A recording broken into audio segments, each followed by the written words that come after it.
பொழுது வெடிந்துவிட்டது என்பதை அறிவிக்க குயில்களும் கோழிகளும் கூவிவிட்டன. குருகு பறவைகளும் கிரீச்சி கிரீச்சி என்று சத்தம் போடுகின்றன. சங்குகள் முழங்கும் ஒலி கேட்கிறது. நட்சத்திரங்கள் சூரிய ஒளியில் கலந்து அதனுடன் ஒன்றிவிட்டது போல நானும் மனதில் உன்னை மட்டுமே காண வேண்டும் என்ற விருப்பத்தை நிரப்பி வந்துள்ளேன்.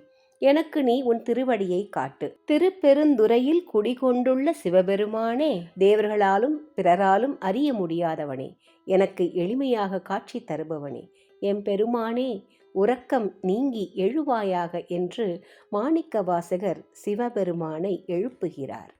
இந்த பொருளுக்கு நிகரான அழகான வரிகளை அள்ளித்தந்த மாணிக்கவாசகரின் திருப்பள்ளி எழுச்சியை இப்போது பார்ப்போம்.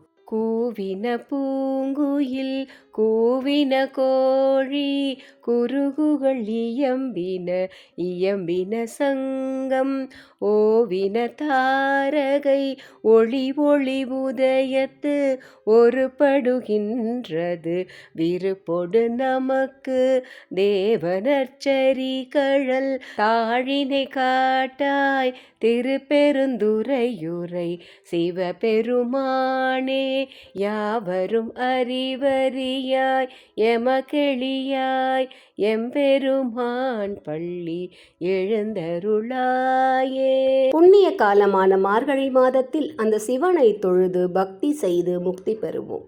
ஓம் நம சிவாய.